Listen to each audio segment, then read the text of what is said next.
Good evening, everyone, and welcome to Mindful Money Moment. I am Kevette Kane, your host, and with me tonight is Kathy Chase from Be More. Welcome, Kathy, and thank you so much for joining me this evening for our Mindful Money Moments. How are you doing? Thank you. I'm good. Thank you for having me. Good. Absolutely. Mindful money moment is all about taking an opportunity for us to recognize the significance of and the correlation between our emotions and our money management. Recognizing that until we have our mind right, we will not be able to get our money right. Absolutely. And so Kathy is a realtor from Baltimore.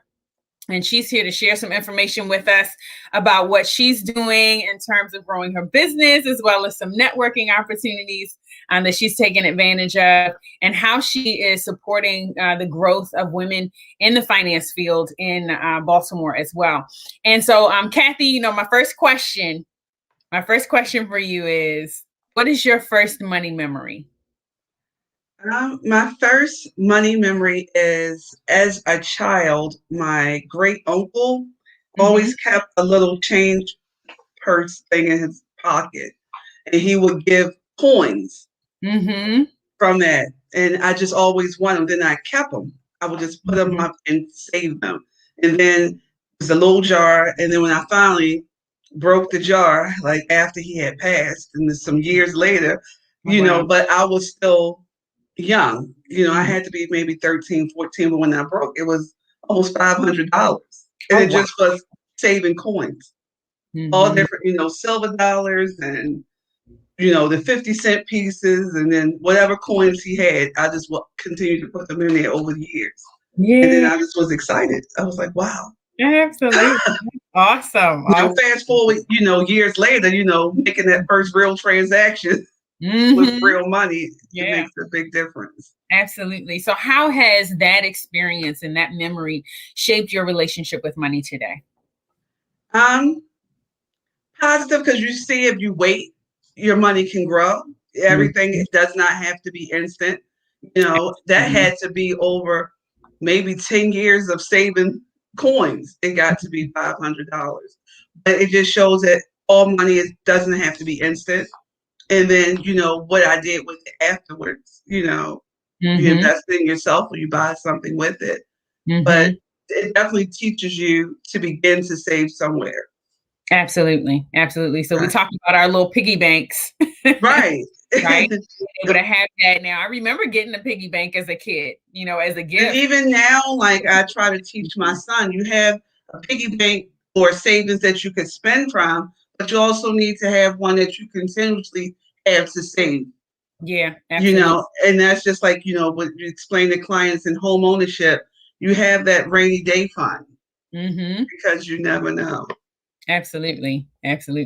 So how is that translated into what you're teaching your clients in terms of real estate? Because we talked a little bit before about the perspective that a lot of people have today. When they go looking for a house, they're looking mainly for what, do you think? A lot right now. We have a lot of the younger buyers, and I would say younger, anywhere 27 to 40, that age realm. And I mean, even that's still a big realm, but that's predominant buyers that's out here now. But currently it's a seller's market. Saw a very nice home this weekend with a couple, but the home had 44 showings already scheduled. Oh, wow. So it's only one buyer. And so the competition is heavy. And so it was 44 showings scheduled, 43 people are going to lose.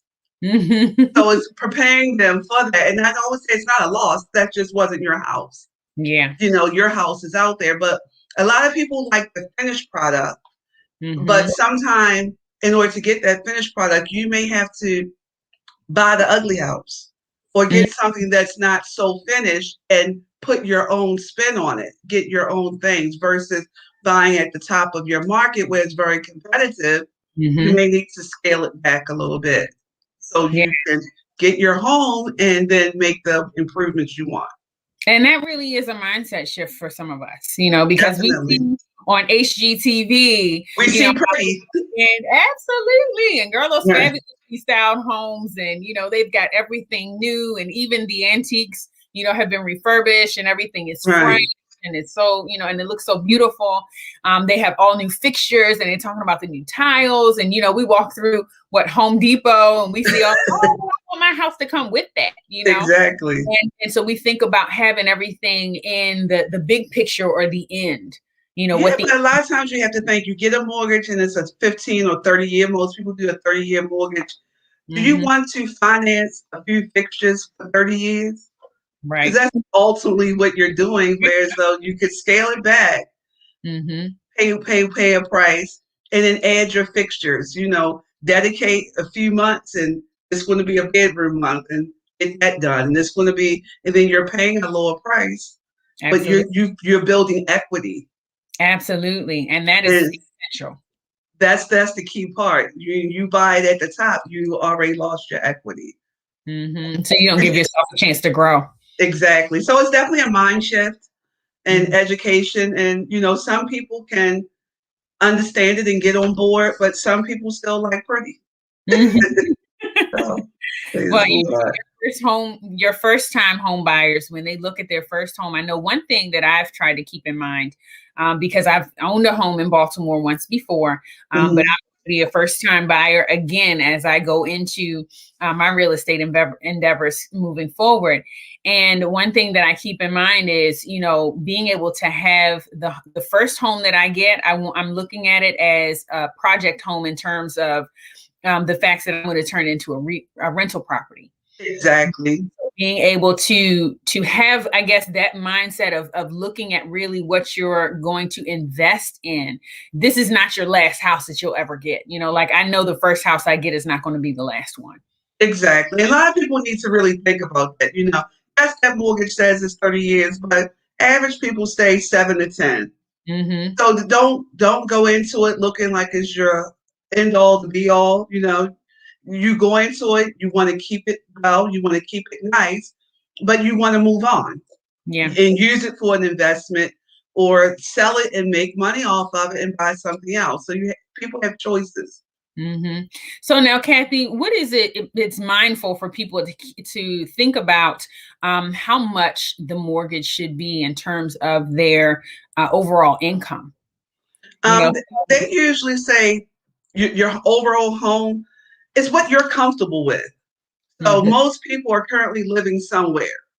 So what do you pay where you live? If you're renting, living with family may not always be exact, but what are you comfortable with? Right. So right now, an average mortgage you can get for about $1,200-$1,300, but you also have to understand that price of that home may be about $200,000 in Maryland, and it may not have the bells and whistles that you want, or it may not be the area. Location is everything. Yeah. So a $200,000 house will look one way, in one zip code versus a $200,000 house in a completely different zip code.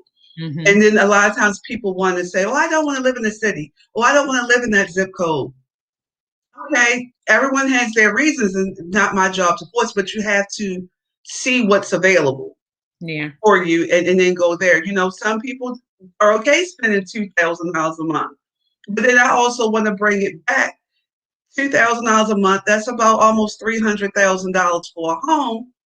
How secure is your job? How secure is your finances? Do you have that for 6 months saved up? Because $2,000 is a lot of money for any one person. If it's two, what if the other person is sick or not there? You have to think about future plans and not just the immediate. Absolutely. Being able to manage our debt, because essentially our debt management is what helps us to keep our credit balanced, so that we're able to manage good credit, to keep good credit, and then be able to still have resources available to us when challenging times come, and I think now more than ever, people are so conscious of being prepared for challenging times. As COVID, this has lasted a whole lot longer than anybody ever expected. I mean, we're a year later now, and we're still dealing with it. Right. I never want to see anyone run to the store for toilet paper again. Yeah. Everyone should have a stock. Yeah, absolutely. Everybody's got a good stock in there. Right. And hopefully they bought stock in the toilet paper companies too. Exactly. That was a smart investment. Whew. But Would being never think. absolutely staying on top of those things is so important for us. That's where the mindfulness comes in. It comes in where we take an opportunity to pause before we purchase. Because a Definitely. lot of times we'll go and we'll just swipe and it's not that much, it's swipe, and it's not that much, and always swipe again. And then by the time we look at our bank account, we're like, oh, where'd my money go? Oh my God, I gotta work hard and I gotta, see if I can get some extra hours and see if I can do this and that and the other. And that's when we recognize that the money in our community is not staying in our community as long as it could. Right. 6 hours is not long enough. Because you keep swiping Starbucks for $5 and wasn't necessary. Absolutely. Absolutely.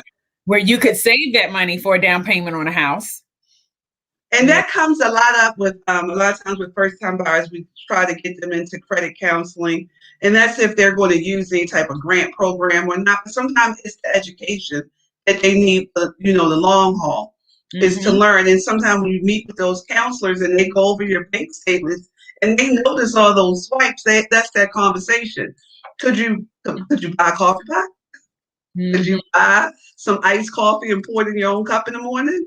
What is it about going into another establishment to grab that cup of coffee 7 days a week or 5 days a week? Yeah.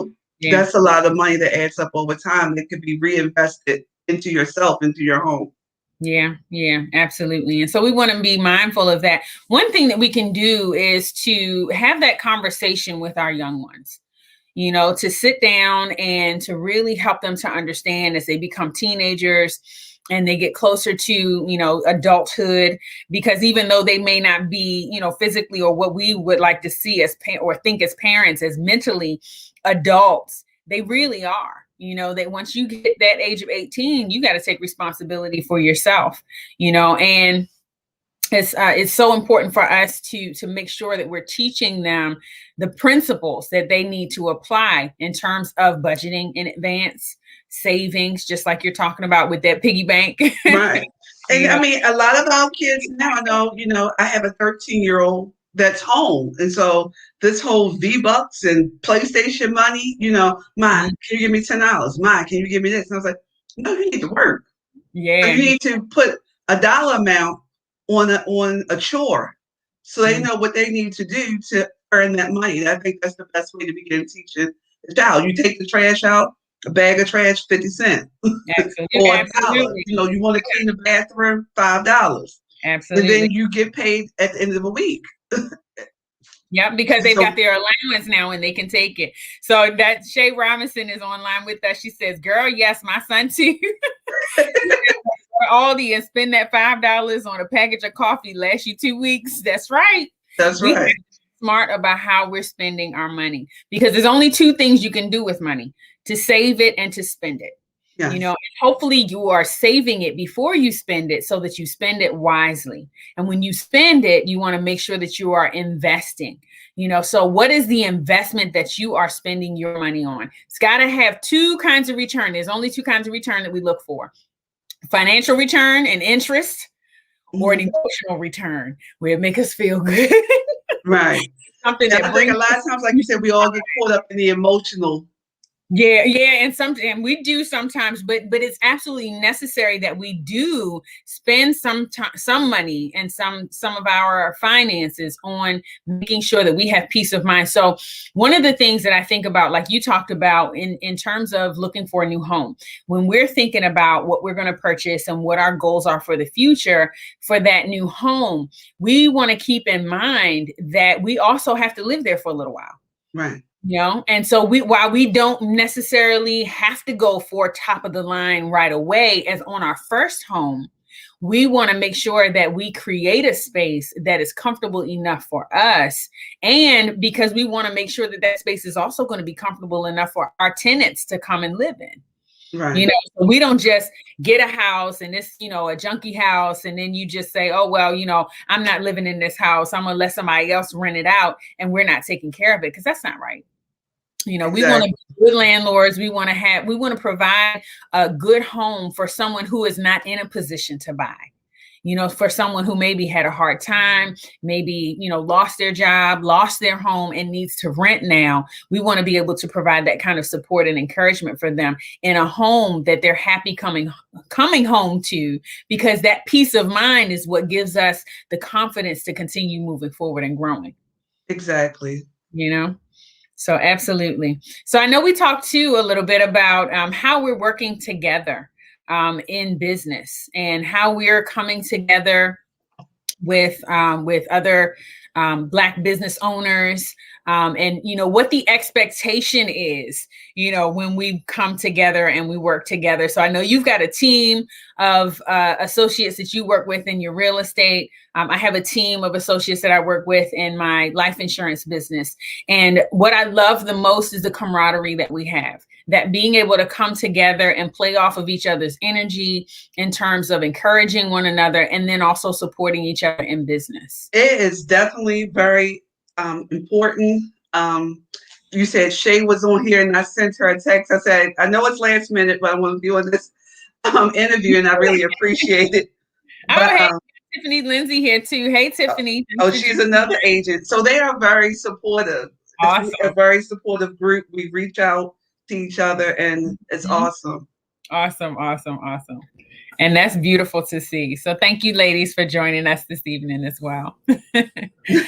So in terms of, we're talking about being able to, you know, to continue working together. I know one thing that we have seen, or that we talked about, that sometimes happen in our community, and it's not the greatest, is that when, you know, sometimes when we go to a Black business, and I would say, you know, a lot more than sometimes, maybe oftentimes, when we go to a Black-owned business, we're looking for some type of, you know, discount or additional benefit, you know, because we did you the service of coming to, you know, patronize your business. Not you at know, all.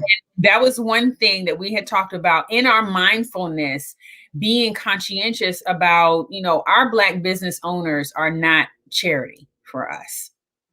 You know, No. this is the support that we're giving to our community because they're providing us with products and services That we want. Absolutely. We have Yes, to that we appreciate want. the resources that we have so that we're able to build them up to create what I call the source. It's a source mentality, you know, because right now the majority of Black businesses have to go to another community in order to get the products and to learn about the services that they're going to provide to us. Mm-hmm. You know, this morning I was with Donnie Glover and Marsha Juice on the Black USA News morning show. And I encourage all of you guys to join us there every morning as well. We're there at 10 a.m. Monday through Friday here on Black USA News. And this morning we were talking with a business owner from New York, Tamika. Her last name begins with an R. I can't remember the last name. My memory is terrible. But Tamika, I'll give you a shout out, Tamika, at Harlem Cycle. I remember her business. And, you know, and being able to understand how important it is for us to be able to support the businesses within our own community, because they're providing to us this service or this product with the cultural embrace that other communities cannot provide. You know, exactly. And we need to support them without wanting a discount. You know, I'm not going to take a discount on my commission. So if I support your business, I want to pay the price that you asked. And that's Absolutely. Absolutely. Now, I know you talked about one situation where you had purchased some products from a local business owner. You know, you had purchased a number of products from him. And, you know, then somebody said to you, oh, well, girl, you know, you bought all of that. Did you get an extra one for free? You know, not at all. Right. I didn't want one for free. Exactly. Because I don't mind supporting the business. Exactly. It's a product that we all enjoy. Yes. And that is the love. That is the love. Yes, Shay, absolutely. We need to have that cultural embrace. And thank you for turning on notifications. I want to welcome in Nakia Evans. Thank you for joining us, Flo Williams. And thank you, ladies, for joining us this evening as well. Let us know, what is your greatest concern with money right now? And what are the questions that you guys have about how to spend your money, how to save your money, how to invest your money? Because when we're spending, again, we want to keep in mind that return on investment is going to be either financial or emotional. But what are you most concerned about right now, especially during this time with COVID? What have you found that your, homeowners or home buyers are most concerned about as they're looking for a home during this time? Is it an opportune time? Because I've heard that the housing market hasn't suffered a bit. It's not suffering. The interest rates are very low. There are not enough homes for buyers. We have a lot more buyers than we have sellers. So if anybody want to sell their home, give us a call. We have buyers. I definitely have buyers for you. Absolutely. But How can they reach you, Tabby, to do that? yes, but it's definitely a seller's market right now. A lot of buyers. You have to educate. Are the ones who not do the inspection or offer over the asking price just so they can win the offer. But sometimes it's not about winning that particular home. It's doing what makes sense and getting your home when it's right for you at the right time. Because I'm a firm believer. What's for you is for you. If you didn't win this one, it wasn't your home. Yeah. Like I said, I had the situation with the home this weekend. It was 44, so 43 people are still looking. Yeah. So Yeah. it's okay. Yeah, and it is. And it's about keeping that mindset together as well, recognizing sometimes we feel like, we've got to have something more when there's not enough. That Right. scarcity mentality. We start running and then we overpay sometimes because we feel like, oh, if I don't get it now, then I won't be able to Right. get it. And you should definitely wait because like you talk about the long-term investment and everything. If you're buying at the top, again, where's it growth for your equity, for your investment later? Yeah, absolutely. So And that you involves have to look at long-term. going through that process. Now, the question I had asked you before, Kathy, and I want you to do this before so that everybody can know where they can reach you. How can we reach you to get more information about home buying? I am Kathy Chase. I'm with eXp Realty, and they can call me at 443-414-4595. I don't know if I'm able to add a link here, but I'll add my link and definitely connect with me, Kathy Chase, on social media platforms, and definitely reach out to me. Absolutely. And I have a great team, great business partners that is always ready to support, and we're ready. Absolutely. And that's what your colleagues here have said, Kathy, that you have been a huge supporter of them. And I know I met you at an event over in Baltimore, and yes, you were very supportive even of me at that time when I first came back to the States, and I had, was just kind of reintroducing myself as an entrepreneur into this marketplace. And I was very appreciative of that. And so it's such an honor and a pleasure to have you with me here this evening. So thank you again for joining me for Mindful Money Moments. So as we talk about, more in understanding how our mindset, needs to be really clear. When we think about teaching our kids, what comes to mind for me is the game of Monopoly. And I know that there is a game that's on the market right now, also Black Wall Street game, where we can get for our kids in our community to be able to teach them, about business and to understand the structure of how to grow. But it all starts with, before you actually go to look for a house, before you get there, putting together your financial plan. Making sure that you have an understanding of what your budget needs to look like, recognizing that you have enough income to make ends meet. Sometimes it's recommended that your mortgage should be no less than 33, no more than 33% of your overall income. I would say, challenge yourself and make it 25% of your income. So if you want a house that costs $2,000 a month, then make sure you're making $8,000 a month in order to cover that. And that way you've got enough money, not just to buy your house, but you've got enough money to pay for your car. And that means whether you're buying a car or you're covering maintenance costs for your car, we've got to calculate that in our planning. Mm-hmm. We also have to make sure that we're paying down whatever other debt we have, because in order to qualify for a house, you've got to have a low debt to income ratio. Very true. Got to do that. And Kathy has got some wonderful resources, and I have some wonderful resources that we're going to be pulling together. We'll have some credit advisors coming on in future shows to help us understand what is it that we need to do in order to prepare ourselves and to put ourselves in a position to win. Definitely. Financially, this is our time to win, and we need to shine. And so we're coming together here on Mindful Money Moments in order to support our community and being able to do that. And here on Black USA News, being able to get our money right and get our minds right.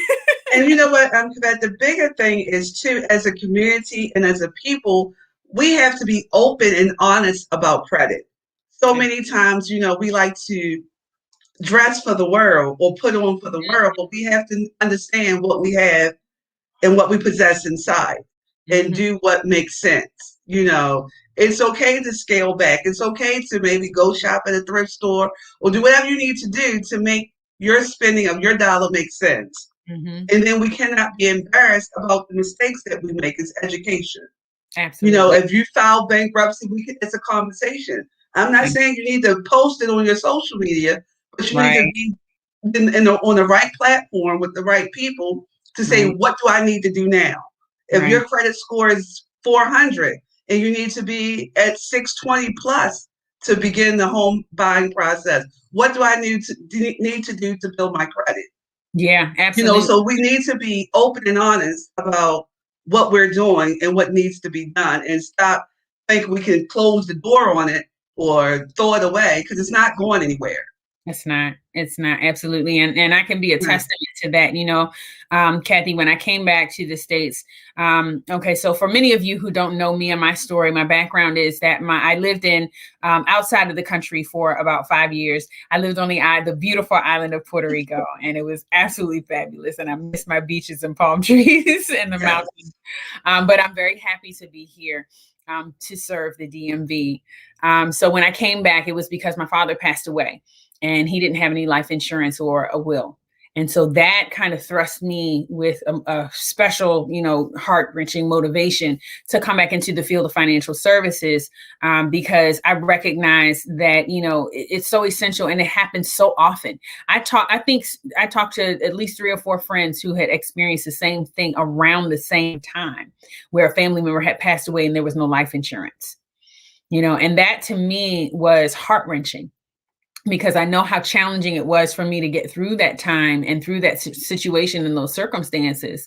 But I was also coming to the States with not much money of my own, because I had given, my responsibility for money away, my power. I had given my financial power away to someone else. And for me, what I also realized is that there's a lot of women who get into relationships and do that. And we need to make sure that even though we are, committing to a relationship, and what we're creating is a partnership, and in this partnership, we're not being good partners if we're not holding up our end and bringing 100% by taking care of our finances as well. Making sure that, just like you said, if we're going to go buy a house, we have enough finances so that we can handle it together. But if something happens to one of us, then we can handle it on our own. Exactly. Make sure that we've got 100%. It's a lot of times we hear people talk about relationships, and we'll be talking about love and money on this show as well. We hear people talking about relationships as 50-50. That 50-50 is out. No, we can't have 50-50, because 50-50 is not enough. We got to have 100. You got to come in whole, and he's got to come in whole, and you got to come together and be able to work that as a partnership so that you both can grow and build your dream for the future. We want to build generational wealth. We can't start off broke. Exactly. I mean, that's a good thing. Like you stated, regarding the insurance, and that's how so many of us fall short, because we don't spend those little dollars in the very beginning. And I mean, from the time you give birth to your child, you need life insurance, and Absolutely. it needs to continue. And as they get to adulthood, they get their own, but you keep your policy. And Mhm. we need to make sure all our grandparents and everything, so we don't keep repeating these same cycles. When Absolutely. someone passed away, we shouldn't see a GoFundMe. Yeah, You absolutely. know, that Absolutely. everyone should have something set aside for their loved one. That's how you build the next generation Yeah, yeah. GoFundMe is not a final expense plan. It really at isn't. all.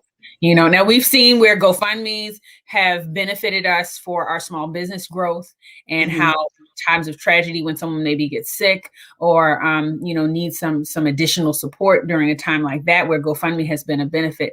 But it is the hardest thing to get on GoFundMe and to ask people for money to bury your dead loved one. And you want to give that person a respectful burial. You want to dignify them, as your last act of love towards them. And you don't have the financing to do it. Right. That is a very, it's a second tragedy. You've already lost someone you love. Now you've got to deal with the shame of not having enough money to give them the dignity that they That's deserve. very hard. Yes.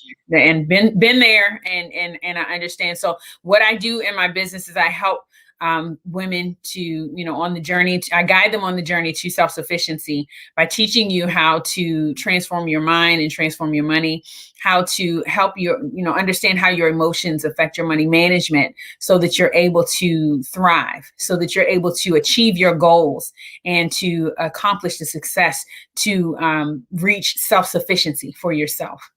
And self-sufficiency is the ultimate goal for each one of us. We want to be to reach a point where we don't have to go and ask somebody for some money in order to pay our bills, or to make sure that we're feeding our families. We want to make sure that we're doing that on our own. Now, we are interdependent as a community, so we're not, it's not so much of an independent attitude that we would have, but that self-sufficiency means that we're not a burden to anyone else. And that's the difference. Absolutely. You And know, so that's one of the things, like, why I joined real estate, just to have additional income, to be independent, to teach it. Um, I One of the reasons why I'm with the brokerage I'm with now, because not only am I able to make money from the sale of the home, but also we have stock options. There's other ways to make money, and I definitely want to talk more about that with you, Miss Kevette, because you're going to get your license. I know you You said that. are. A couple of people say that. Oh, you got to get your license. Oh, you got to get your license. Yes, ma'am.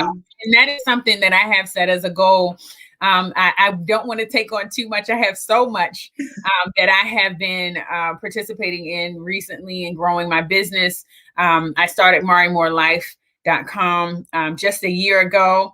And so I celebrated my first anniversary, being able to set the foundation and the groundwork, for where I'm growing with this. And it's not my first year in business, because I've been around in this business and in finance for over 20 years now.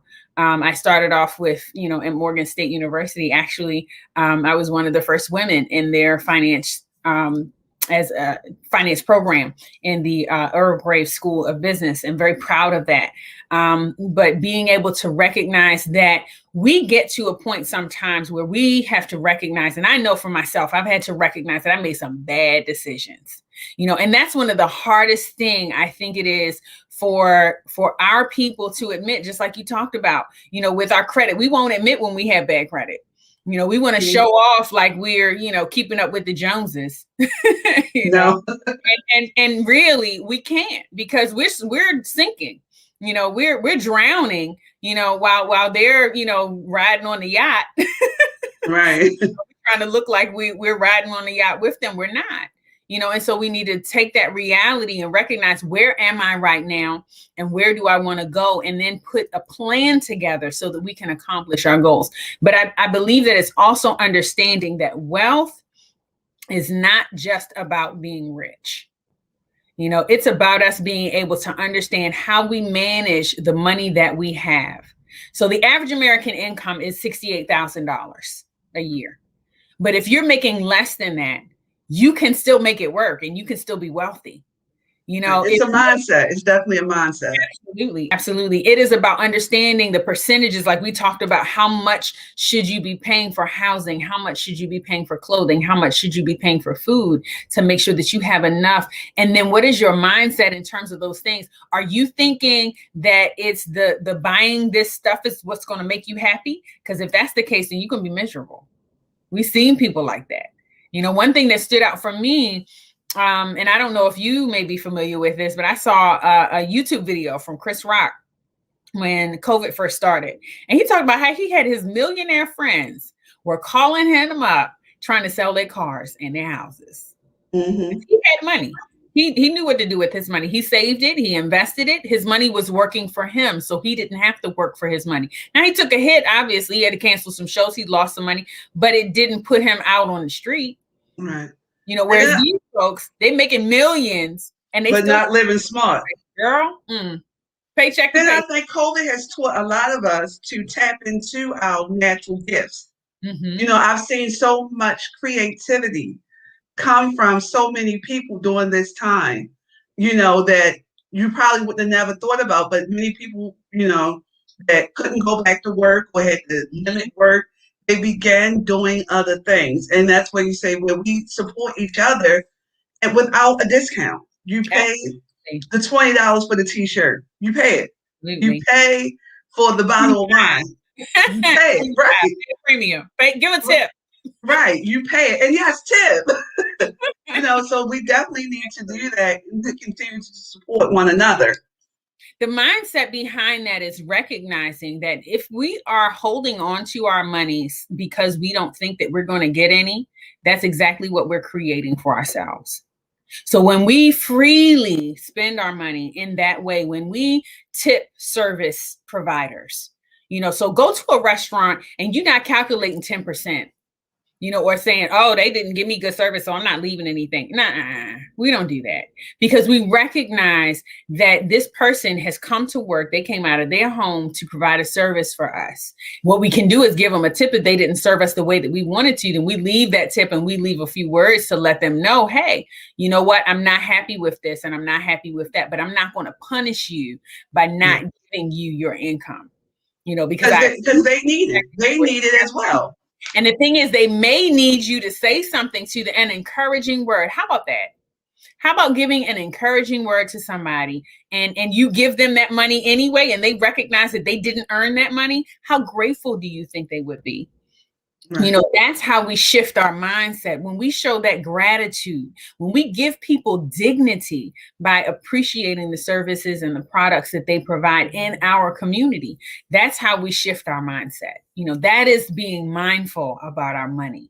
You know, so we want to take a moment to do that on a regular basis, you know, not just from time to time and not just here with us, y'all. When y'all leave, put all the time, all the time. Absolutely. And pass it on. You know, share some encouraging words with our young people.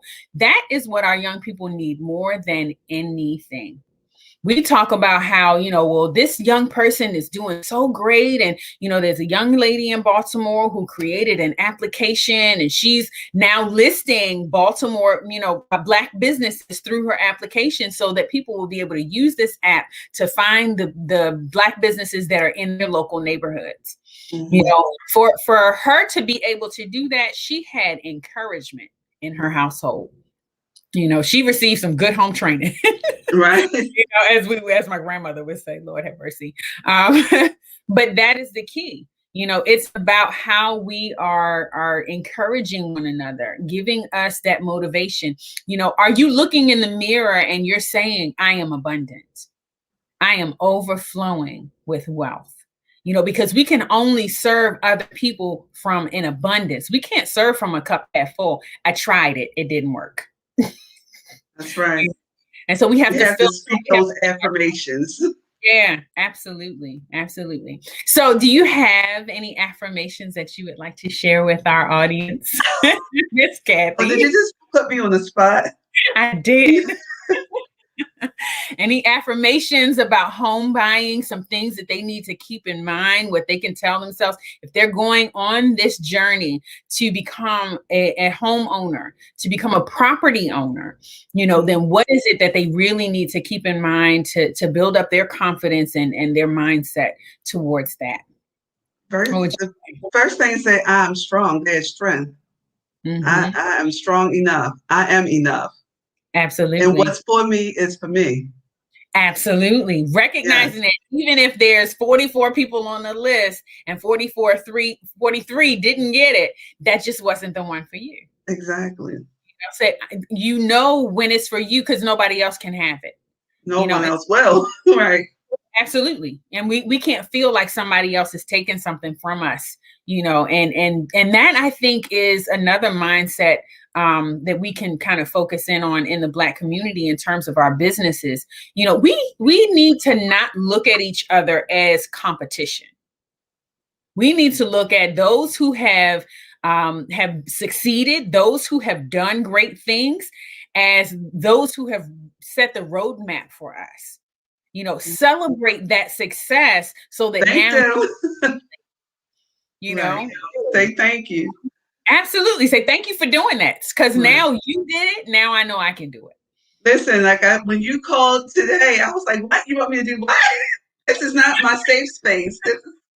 But I really appreciate it. Right. I definitely appreciate you giving me this opportunity. And I guess I'll do more of this. I kind of do like it. Absolutely. And then that just shows, like you said, we met at a totally different event. But it's the impressions you make on people in just everyday passings that hold on. And that speaks volumes. So we exchanged numbers and we talked. It wasn't what was needed in the immediate, it's what's coming now. Absolutely. So, thank you. I appreciate it.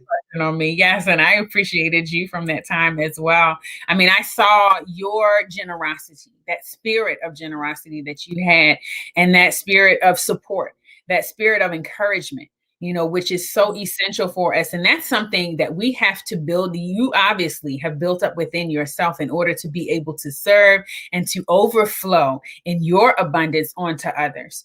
And that is something that we need to take note of, to make sure that we are also taking an opportunity to build ourselves up so that we're overflowing in an abundance. We don't want to be overflowing in junk. Right. We need the right stuff. Yeah, absolutely. And that brings to mind that our mindfulness also needs to be on our health, because it is about health is wealth. We recognize that if we're sick, we are not going to function to our optimal capacity. We're not going to be able to think of, accomplishing our dreams and pushing ourselves to reach more if we're sitting back in pain, and so we have to make sure that we're taking care of ourselves on every level, so taking a moment to breathe, and just relax. To wind down from the day. And, we have some very busy days, especially as entrepreneurs. I know you, Kathy, have a busy schedule, and I thank you so much for fitting me in. Yes. But it's the taking the opportunity to really, sit back and reflect on what we have to offer to others, but making sure that we are filling ourselves up so that we can do that as well. So some of the ways that we can do that and taking that time and, caring for ourselves. Self-care is a huge expense for women. So did you know that women actually spend more money on dating than men do? I'm not surprised. Yeah, we actually do. There was one report I read from mint.com, and they did a comparison in, singles. And looking at, what do men spend in, these different areas. They talked about personal care, food, alcohol, and there was, I think, transportation. And then looking at women in the same, perspective. And while men spent more money on food, because, if you're traditional dating, oftentimes when a man asks a woman out, then he's expected to pay for the meal. Then he's ending up paying more for food than women are. But do you know that we end up spending so much more on the personal care items in order to, Prepare for the date. to prepare for that date in the first, before it ever happens? Before that. Point, absolutely. So ladies, we have to be conscientious as well about how we're spending. What are we spending our money on? Making sure that we're getting quality products. Because when we buy cheap, we end up spending so much more money than if we buy something quality and we're able to make it last, or we're able to get a boost, out of the quality of it. It would last and be so much more worthwhile for us. Somebody gave a comparison of, you go to one of our favorite discount stores, begins with a W. Stay away from it. You buy a new pair of shoes and they last you 3 months, versus you go to, a department store, and you buy a quality pair of shoes that you maybe, instead of spending $5, you spent $50, but those shoes are going to last you for a couple of years, and so how much money have you saved in that process? And this a lot of times too, when it comes to buying, and almost like when buying a home, certain styles are trendy and certain things are classic. So you can always buy quality of classic and fill little snippets of what's trendy, because trendy will change. Like, right now, the gray paint and the crystal, that's trendy for right now. But, like you say, certain things that are classic or antique, they last a little longer. Absolutely. And so we need to pay attention to that, and really investing. So in order for us to understand what quality is as well, we need to take an opportunity to educate ourselves. So I know, Kathy, you've had classes for real estate where you've done some training in order to, like home buyers classes, in order to educate people, to bring them up to speed with, what's going on in the marketplace. I would love for you to share, with me later on so that we can support you and encourage you with your virtual classes that you'll be hosting in the future, so that our viewers will be able to take advantage of that. I saw how you just did that. Yes, I felt that. Felt all of that. How they will be able to benefit from the education that you can share with them, because you are knowledgeable, and it's not just the knowledge that you have, it's the fact that you care, and that you want to share something with them so that they're able to benefit, whether they buy from you or not. And because you would be the resource from them, hopefully they would come to you, for that purchase. And even in selling our homes, we need to be educated. We need to know, how do we need to maintain our homes so that we can maintain the value of our home? It is not about getting that $5 shoe. Right. Okay, fine. You find it's about, like you say, building the wealth. Absolutely. You find a house that's got good bones, and maybe it doesn't have all the fixtures and all the paint that you want right away, but you can build it up to that, and so as long as you've got a solid structure, a good foundation, and that's where we all start off, is building that foundation with our knowledge, and then being able to put the walls, put in the doors, put in the windows, put the roof on top, and then we've got it covered. That's right. Think about it the same way when we're talking about our financial house. There are 5 major areas that we want to be considerate of when we're thinking about financial management. That's our credit, that is our cash flow, that is our savings, that is our life insurance, or all of our insurances, and then also our investments. So again, that's our credit, our cash flow, our savings, our insurance, and our investments. And those are the different topics that we're going to be sharing here each week. We'll be identifying what in those different areas do you need to be paying attention to for yourself. How can you put together your budget in order to make sense of it, in order to make it work for you so that you can accomplish your goals? What does the big picture look like? Because a lot of A lot of times we look at, music videos and movies and TV, and we, let them determine what our big picture looks like. That might not even be what you want. Right. We Very have to true. take an opportunity to really identify, what is it that I want? What is going to bring me peace and happiness?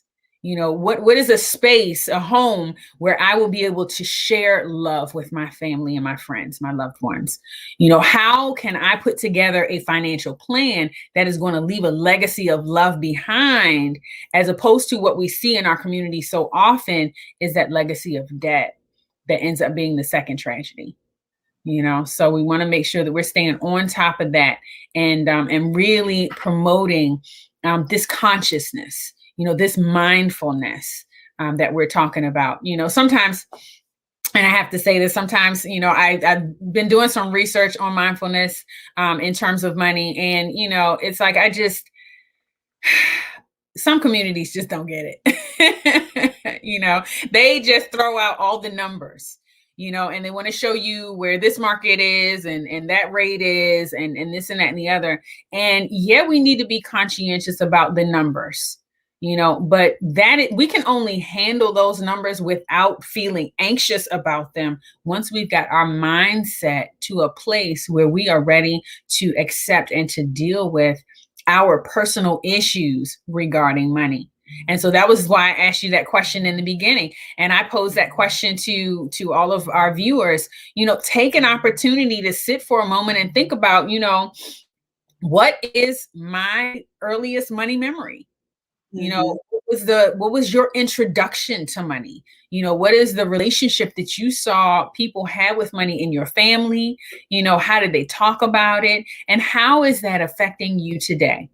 There's one story that kind of stands out to me about a young lady who, she said her mama always talked about how money was burning a hole in her pocket. And so when she went to go and she wanted to save money to start her business, she didn't even go to the bank. She just wrote a check every month for a certain amount and she mailed it to the bank. After a few years, then she went to the bank and she was so surprised at the money that she had saved up, over $50,000, in just a few years, that she, was like, that ain't my money. My name is this. Y'all need to go check the account. And so for us, what it is that reality check, recognizing, okay, do I have an issue with money where, if I feel depressed, I'm going out for retail therapy? Mm-hmm. And am I making up or compensating for where I personally feel inadequate by getting that unnecessarily large home? Can I buy something that's a little more practical and then be able to invest the rest of that money into my future fund? Exactly. So how can a house serve as a future fund for your clients, Kathy? Definitely buying a home and building equity, building a legacy, keeping the home in the family. Mm-hmm. When you're ready to buy your next home, you can use that as an investment property. Mm-hmm. There's so many different programs available to do rehab loans. So to buy a house at a lower cost value and get a rehab loan, upgrade the house to what you want it to be, and you have equity, instant equity into your home. So there's different ways, buying in certain communities that continue to hold on to growth. Mm-hmm. Absolutely. And always, and don't be afraid of, as I keep saying, buying the ugly house. You can make it cute. So why do you say buy the ugly house? Listen, I wish I could have, my client was on here because she bought the house. She swore the house was so ugly.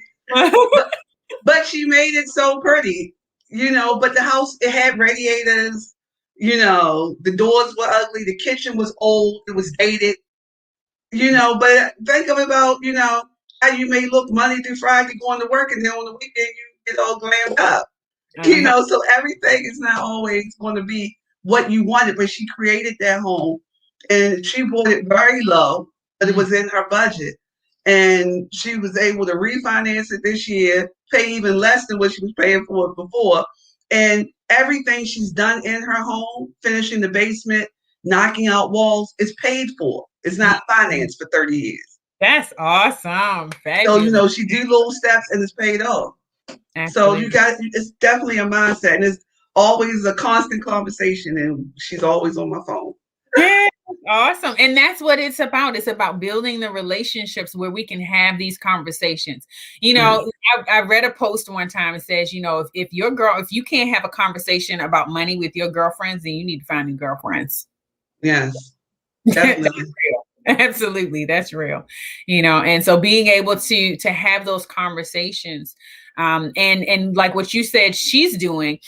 She was able to pay off everything by refinancing, paying less than what she paid for the house originally. And so, what kind of legacy is that going to be for her to leave behind? Awesome. Absolutely. That's Absolutely. absolutely And awesome. she can figure out, she can actually work with a life insurance agent to talk about how you're able to provide a policy to cover that mortgage. If So something happens. absolutely. So if or when something happens to her and she's no longer around to pay that mortgage, it'll be paid off. Mm-hmm. And that will be a property that will add to the wealth of her family and not the debt of her family. Exactly. Absolutely. So that's amazing. We want to make sure that we're keeping those things in mind. I hope you guys are taking notes because Miss Kathy's been dropping some dimes over here. Dropping gems for us. No, I just definitely appreciate it. And I'm just really trying to get used to different platforms, but I got it. I got it. Absolutely. Well, we thank you so much for being here, Kathy, too. Please let us know how we can reach you again. Definitely call me at 443-414-4595 or email me kathychaserealtor@gmail.com. It's easy, and then I'll add the link on the Facebook page. Absolutely. Yes, thank you. So follow us here on Black USA News. We're on Facebook, Instagram, and YouTube. And of course, every morning with the Black USA News morning show from 10 a.m. with Donnie Glover, Marsha Jews, and myself. And so I look forward to seeing you all. I thank you so much for joining me. Of course, you can connect with me here on Facebook or through Instagram at Mari Moore Life. My website is above my head, so you can see that it's Mari Moore Life, MARIMORLIFE. And that just means transformation of life. We are constantly transforming. I guide women on their journey to self-sufficiency by teaching them how to manage their money without losing their minds. And it's all about transition. As we go through different transitions in life, it can be so stressful for us, but it doesn't have to be if we take a moment and we get the education that we need, and then the guidance, and then that support is what gives us the confidence that we can move forward to fulfill our purpose in life. And so it's absolutely essential that we continue to maintain that and we keep it going. And, so just being able to have a mindful money moment each week. Again, we'll be here every Monday at 7 p.m. I will look forward to having Kathy back with me again sometime soon. You let me know. Okay.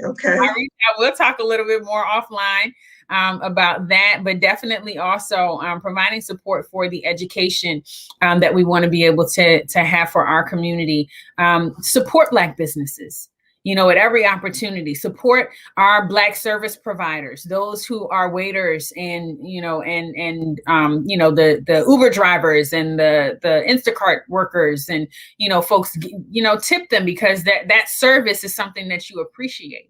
When you go out to a restaurant, you would tip somebody. So now that you have somebody delivering, your restaurant ordered food to your home, make sure that you're taking advantage of giving back in that way as well, and not overlooking, the service that they're providing, because that's a way for that's the pivot that a lot of people have had to make. And always the one thing, remember to be kind, because just like the two of us, we just met in a different space. But like you say, it was those first impressions make a difference. Absolutely. Absolutely. Be kind to one another. Be encouraging to one another. Lift each other up. Make sure that we are smiling at one another. Even if we have a bad day, if you smile, you feel so much better. And so we need to take an opportunity, stand in the mirror, breathe, let go of the stress, and you can face whatever the challenge is that you're dealing with, whether it be financial or otherwise. So take a moment to be mindful about your money, and join us again on next Monday. We'll be here at 7 p.m. Absolutely. Thank you so much, Kathy. And thank you, everybody who joined us. Thank you, Shay Robinson. Thank you, Kim White. Thank you so much, Tiffany Lindsay. I love you guys' comments. We talked about the ugly house being a gold mine. That's right. That comment from Shay. And, and really being able to connect. And Kiana, thank you so much for being with us. And Nakia Evans joined us. Andre Wilkerson joined us. Oh, he's in North Carolina. Yes. Awesome. And yeah, so we had a number of folks that joined us online. We love your comments and your feedback. Thank you so much for participating with us. And we look forward to being with you guys again next week. Put it in your calendar now. Monday at 7 p.m. Black USA News. We'll see you then. Thank you. Have a good night. Take care.